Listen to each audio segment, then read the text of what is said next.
அனைவருக்கும் இனிய காலை வணக்கம். 22/12/2024 காலை 6:30 மணி நிலவர வானிலை அமைப்பு. அதிகாரப்பூர்வ அறிக்கைக்கு இந்திய வானிலை அறிக்கையை பார்க்கவும்.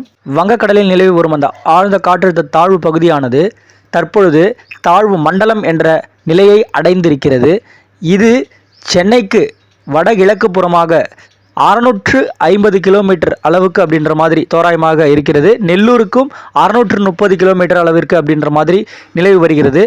இப்போது இது எந்த மாதிரி ஒரு நகர்வை அப்படி கொடுக்கும் அப்படின்றது பார்த்தீங்கன்னா, தெற்கு நோக்கி தள்ளப்படும், அதாவது மீண்டும் அப்படின்ற மாதிரி. அது அந்த தெற்கு நோக்கி தள்ளப்படும் சூழ்நிலையில் அது படிப்படியாக செயலிழக்கும். இன்னும் ஒரு சில மணி நேரங்கள் நீடித்தாலும் அது செயலிழக்கும் கண்டிப்பாக.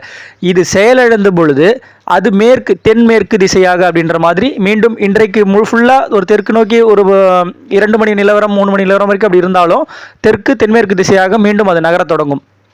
இந்த நிகழ்வுக்கு காற்று போக்கு எப்படி இருக்குது அப்படின்னு பார்த்தீங்கன்னா, வடமேற்கு புறத்திலிருந்து இறங்கி வரும் அந்த காற்றானது கடலிலே இறங்கி அரபிக்கடல் வழியாக அது அதாவது தென்குமரி முனை இந்திய பெருங்கடல் வழியாக அப்படியே சுழன்று வங்கக்கடலுக்கு செல்கிறது. அதாவது எப்படின்னா, நிலநடுக்கோட்டு பகுதியில் தெற்கு நீராவி காற்றும் அப்படியே அவ்வப்போது போயிட்டு இப்போ அந்த இலங்கை மீது ஒரு வளிமண்டல சுழற்சி நேற்றைக்கு நம்ம அறிவித்திருந்தோம். அது அந்த அரபிக்கடலேருந்து வந்தது தலைமன்னார் பகுதியில் ஆங்காங்கேவும் இலங்கை மீதும் படர்ந்து அப்படின்ற மாதிரி இருந்தது பார்த்தீங்களா. அந்த சுழற்சியின் மீதாகவும் அப்படின்ற மாதிரி போயிட்டு இப்போ அந்த நிகழ்வுக்கு சென்று கொண்டு வருகிறது. இதே போல் வட இந்திய குளிரலை பகுதியும் அந்த நிகழ்வுக்கு சுற்றி கொண்டும் அவ்வப்போது வடதுருவ காற்றானதும் அதில் பார்த்திங்கன்னா பயணிக்க அப்படின்ற மாதிரி இருக்குது.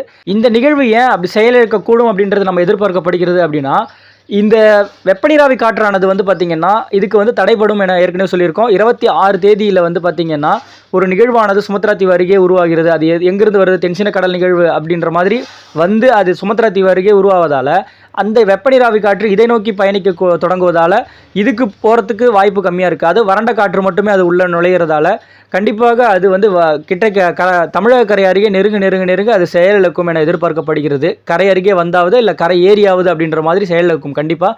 இப்போ மழைப்பொழிவு இதன் காரணமாக எப்படி இருக்கும் அப்படின்னு பார்த்தீங்கன்னா, ஒரு அளவான மழை, அதாவது பாதிக்கும் மழையாக இல்லாமல் ஒரு அளவான மழை வட மாவட்டங்கள் ஃபஸ்ட்டு ஆங்காங்கே அப்படின்ற மாதிரி இருந்தாலும் ஒரு அச்சுறுத்தும் வகையில் மழைப்பொழிவு கூட இருந்தாலுமே பார்த்தீங்கன்னா அந்தளவுக்கு மழைப்பொழிவு பெரிதாக இதில் எதிர்பார்க்க முடியாதுன்றது என்னோட யூகத்தில் தெரிகிறது. அது வரும் மணி நேரங்களில் எப்படிப்பட்ட ஒரு வெப்பநீராவி காற்றை எடுக்குது அப்படின்றத பொறுத்து தான் அது அமையும். கண்டிப்பாக அதை பொறுத்திருந்து பார்க்கணும்.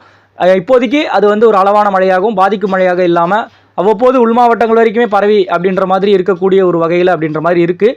இப்போ இந்த நிகழ்வு போகும் பொழுது அடுத்த நிகழ்வு அப்படின்ற மாதிரி 26 உருவாகுது பார்த்தீங்களா. இது வெப்பநீராவி காற்று மற்றும் அதற்கு கிடைக்கக்கூடிய அனைத்து காற்றும் சாதக சூழ்நிலை ஏற்படும் வகையில் இருக்குது.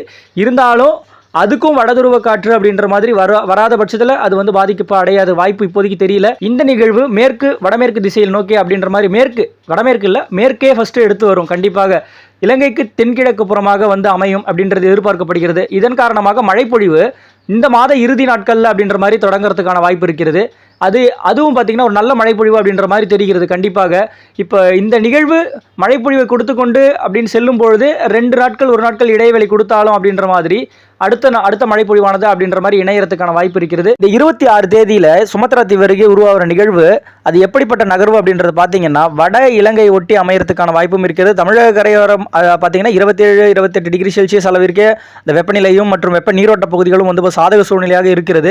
ஆனால் இருந்தாலும் அந்த குளிரலையின் தாக்கமானது தற்பொழுது இந்த விசாகப்பட்டினம் வரைக்குமே அப்படின்ற மாதிரி அந்த ஒரு குளிரலையின் தாக்கம் இருந்தாலும் அது மேலும் பார்த்தீங்கன்னா அதாவது வட தமிழகத்தை ஒட்டியே அப்படின்ற மாதிரி அமையறதுக்கான வாய்ப்பு இருப்பதால் அது எந்த அளவுக்கு வடக்கு முன்னேறுமோ அப்படின்றத பொறுத்து தான் நமக்கு அந்த மழைப்பொழிவு எந்த அளவுக்கு தீவிரமாக உள் மாவட்டங்களிலும் பதிவாகக்கூடும் என்பது அன்றைக்கு சூழ்நிலைக்கு பொறுத்து இருந்து பார்ப்போம். கண்டிப்பாக இன்றைக்கான வானிலை அமைப்பு அப்படின்ற மாதிரி பார்த்தீங்கன்னா இன்றைக்கும் பார்த்தீங்கன்னா தென் மாவட்டங்கள் மற்றும் மத்திய உள் மாவட்ட பகுதிகள் தென் கடலோரங்கள் அப்படின்ற மாதிரி மழைப்பொழிவு ஆங்காங்கே நல்ல ஒரு கனமழை பொழிவு அப்படின்ற மாதிரி விட்டு அப்படின்ற மாதிரி இருக்கக்கூடும். அதாவது வெப்பச்சலன இடிமழை அப்படின்லாம் இது நம்ம ஏற்கனவே சொன்னதா 19, 20, 21, 22 இன்றைக்கு வரைக்கும் அப்படின்ற மாதிரி மழைப்பொழிவு இருக்கும். இது ஏற்கனவே நம்ம அறிக்கையை பார்க்குறவங்களுக்கு தெரியும்.